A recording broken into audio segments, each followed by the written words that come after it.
आज हम मुकद्दस मत्ती की अंजील उसका 5वां बाब और उसकी पहली 3 आयत पर ध्यान ज्ञान करेंगे। और आज हम पाकीज़गी की बुलंदियां इसके बारे में सुनेंगे। और यीशु हजूम को देखकर पहाड़ पर चढ़ गया और जब बैठ गया उसके शागिर्द उसके पास आए और वो अपना मुंह खोलकर उन्हें सिखाने लगा कि मुबारक हैं वो जो रूह के गरीब हैं, क्योंकि आसमान की बादशाहत उन्हीं की है। आज हमें हद से ज्यादा आला तरीन और नाकाबिले यकीन मुबारकबादियों पर गौर फिक्र करने के लिए दावत दी गई है। ये मुबारकबादियां खुदावंद यीशु मसीह ने जलील की झील के बिल्कुल शमाल में एक पहाड़ी पर सिखाई थी। बहुत से लोग खुदावंद यीशु मसीह के पास उसकी तालीमात सुनने और उसके बहुत से मोजज़ात देखने के लिए आ रहे थे। वो उस दूर दराज मकाम पर उसके पास आए और यीशु ने उनको उस तालीम की तबलीग की जिसे अब पहाड़ी वाज कहा जाता है।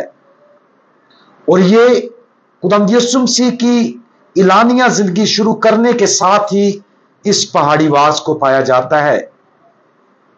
ये मुकद्दस मत्ती की अंजील के बाब 5 से 7 में पाया जाता है।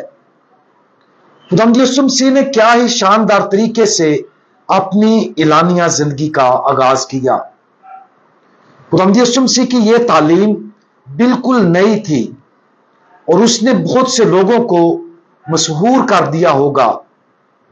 खुदावंद यीशु मसीह ने अब सिर्फ पुराने अहदनामे के अहकाम नहीं सिखाए जैसा कि 10 अहकाम, बल्कि अब उसने इखलाकी कानून को उस सतह पर पहुंचा दिया जिसका पहले कभी तसव्वुर भी नहीं किया गया था। जैसा कि लोगों ने इस नए उस्ताद को नए इख्तियार और हिकमत के साथ बात करते हुए सुना, वो उसी वक्त पुरजोश और उलझन में पड़ गए होंगे। रास्ते के लिए भूखे और प्यासे, रहमदिल और पाक दिल और सुलह पसंद होना कबूल किया जा सकता था, लेकिन गरीब, गमगीन और हलीम होने की नेमत क्यों समझा गया? और इससे भी ज्यादा मुश्किल, खुदावंद यीशु मसीह के सबब से अगर लोग लान तान करें और नाहक बातें करें तो यह कैसे काबिल कबूल हो सकता था? जब खुदावंद यीशु मसीह की नई तालीम को सही तौर पर समझा जाता है तो यह सिर्फ उसके पहले शागिर्द ही नहीं जो एक ही वक्त में उलझन और पुरजोश हो सकते हैं। अगर हम वाकया उसकी तालीमात को सुनते हैं और समझते हैं कि उसका क्या मतलब है, तो हम जान जाएंगे कि हमें हमारे वजूद की बुनियाद पर चैलेंज किया जा सकता है। इसलिए खुदावंद यीशु मसीह की तालीम को मुकम्मल तौर पर और बगैर किसी हिचकिचाहट के कबूल किया जाना चाहिए। मुबारकबादियां हमें कामलियत की तरफ बुलाती हैं। मुबारकबादियां वो रास्ता बताती हैं जिससे हम पाकीज़गी की बुलंदियों की जानब सफर करते और बहिश्त का जलाल हासिल करते हैं। वो खुशी और मुसर्रत की मामूरियत के लिए हमारे लिए उम्दा और तफसीली रोड मैप है, लेकिन वो हमें हमारे जहनों और अमाल में एक बुनियादी तब्दीली की तरफ भी बुलाती हैं। उन्हें आसानी से गले नहीं लगाया जाता।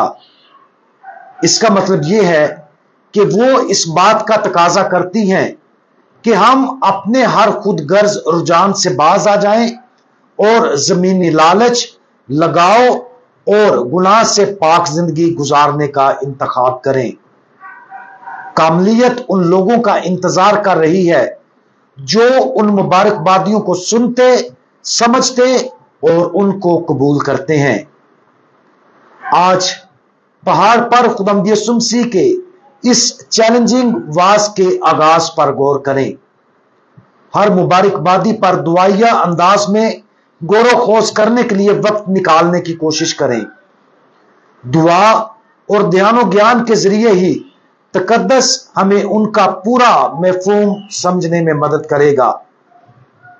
रूह की अंदरूनी गुर्बत के बुलावे के साथ शुरू करें। यह मुबारकबादी हमें उन तमाम चीजों से मुकम्मल लातलकी के लिए बुलाती है जो खुदा की मर्जी का हिस्सा नहीं है। वहां से अपने गुनाह पर मातम करने, दिल की पाकीज़गी और हर चीज में आजिज़ी की अहमियत पर गौर करें। हर एक मुबारकबादी पर गौर करें और जो हमारे लिए सबसे ज्यादा चैलेंजिंग हो उसके साथ वक्त गुजारें।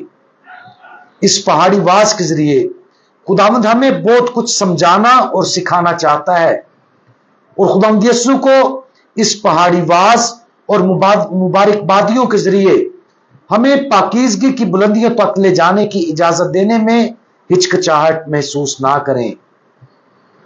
तमाम पाकीज़गी के मालिक, आप हर तरह से कामिल हैं। आपने अपनी जिंदगी को हर खूबी और हुस्ने अखलाक की कामलियत के साथ गुजारा। हमें फजल अता करें कि हम आपकी बातों को सुने और जिस कामलियत की तरफ आप हमें बुलाते हैं हम खुशदिली से इस बुलावे को कबूल करें।